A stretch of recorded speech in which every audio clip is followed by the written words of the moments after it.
Setiap mengunjungi daerah di pelosok Nusantara, aku selalu menemui berbagai jenis tumbuhan yang menjadi bahan makanan selain beras. Begitupun saat aku mengunjungi desa Janji Martahan di Kabupaten Samosir, Sumatera Utara. Di desa yang terletak di tepi Danau Toba ini, ubi ungu menjadi salah satu tanaman yang mulai dibudidayakan sejak beberapa tahun silam. Bersama Mamak Buru Pasaribu, kami memanen ubi ungu yang sudah ditanam sejak 4 bulan yang lalu. Sudah hampir 6 bulan daerah Samosir dilanda musim kemarau. Akibatnya, curah hujan yang rendah membuat pertumbuhan ubi menjadi tidak maksimal. Ubi ungu, atau juga yang biasa disebut ubi rambat, merupakan jenis umbi-umbian yang kaya akan karbohidrat. Jenis ubi ungu lebih banyak disukai karena rasanya yang lebih manis dan teksturnya lebih lembut. Semua ubi ungu ini akan kami olah menjadi makanan yang penuh inovasi. Pao-pao atau bakpao dan kue kukus ubi ungu.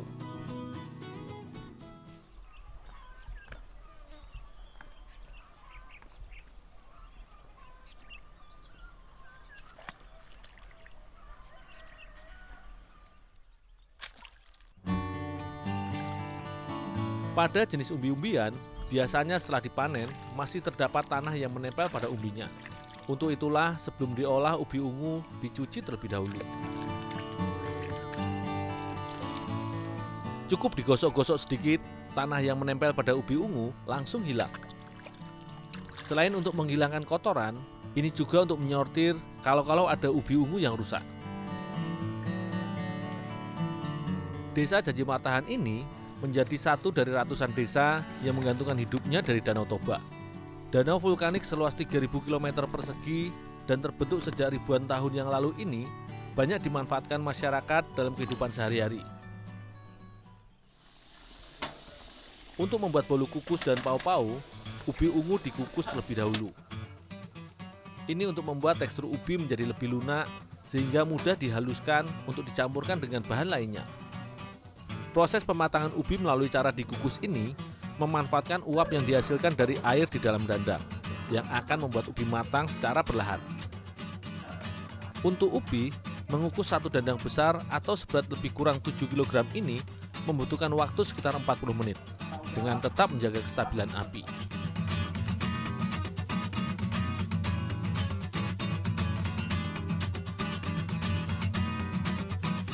Kegiatan mengukus ini tidak akan merusak kandungan vitamin dan mineral yang ada di dalam tanaman umbi yang berasal dari kawasan Amerika Tengah. Zat flavonoid dan polifenol yang berfungsi sebagai antioksidan dan anti kanker tetap terjaga karena pengukusan tidak menggunakan minyak.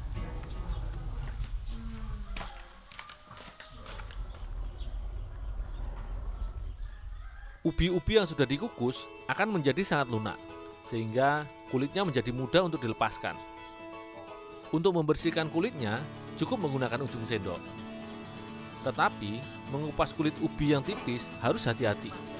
Daging ubi yang lembek bisa ikut terkupas bersama kulitnya yang tipis.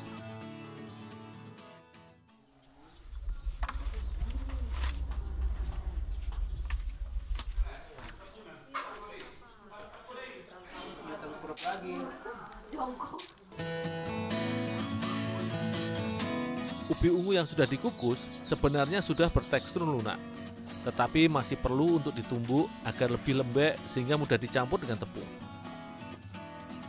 Lumpang yang aku gunakan untuk menghaluskan ubi ungu ini pun terbilang unik. Terbuat dari salah satu batu utuh yang diberi lubang di tengahnya sebagai lesung. Di beberapa tempat di desa Janji Martahan ini memang masih banyak dijumpai lumpang atau lesung peninggalan orang tua yang sudah berusia puluhan tahun.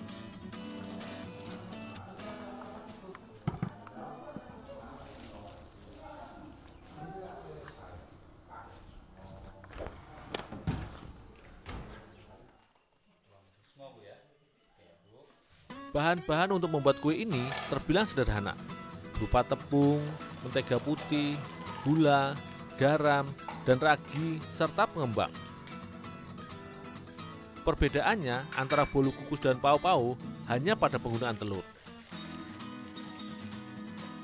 Jika bolu kukus menggunakan telur sebagai pengembang adonan, sedangkan pao-pao tidak membutuhkan telur, hanya ragi saja. Semua bahan bolu kukus dikocok untuk mencampurkan adonannya. Sementara pao-pao hanya diuleni dengan tangan. Proses menguleni pau-pau terbilang cukup sulit, karena aku harus memastikan semua bahan tercampur rata. Selain itu, adonan yang tidak kalis membuat hasil akhir pau-pau tidak terlihat bagus.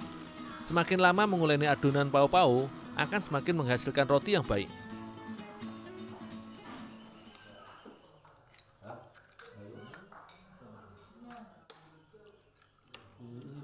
Untuk membuat bolu kukus ubi ungu, gula dan putih telur menjadi bahan tambahan yang utama. Kedua bahan dikocok sampai mengembang dan berwarna putih.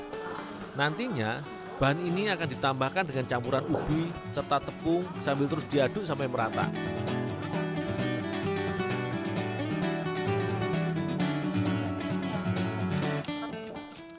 Air soda turut ditambahkan untuk membuat adonan menjadi lebih encer dan mengembang saat dikukus.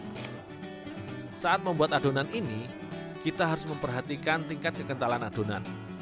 Jika terlalu kental, bolu akan sulit mengembang, sementara jika terlalu encer, maka bolu akan menjadi lembek. Dengan menggunakan cetakan kecil yang berbentuk setengah lingkaran dan terbuat dari aluminium, adonan dimasukkan ke dalam alas kertas agar saat matang mudah dikeluarkan dari cetakan. Adonan pau-pau yang sudah kalis selanjutnya dibentuk bulat-bulat kecil dan diisi dengan inti, campuran antara parutan kelapa dengan gula merah.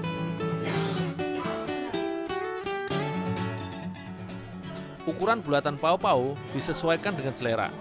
Begitu pula dengan banyaknya inti yang dimasukkan mengikuti besarnya pau yang dibuat. Pau-pau yang sudah dibentuk ini selanjutnya didiamkan sekitar 1 jam. Ini dimaksudkan agar adonan pau yang sudah diberi ragi dapat mengembang sebelum dikukus.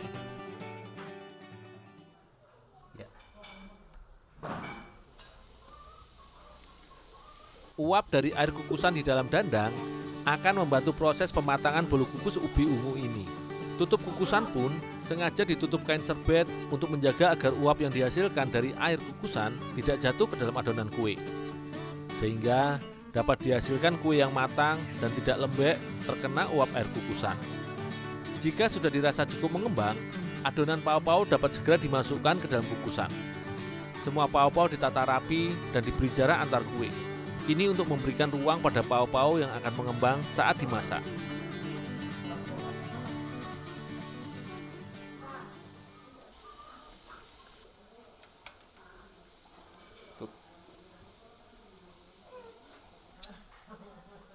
Proses pengukusan hanya berlangsung sekitar 15 menit saja. Bolu kukus yang sudah jadi ditandai dengan kue yang mengembang sempurna serta tampak merekah.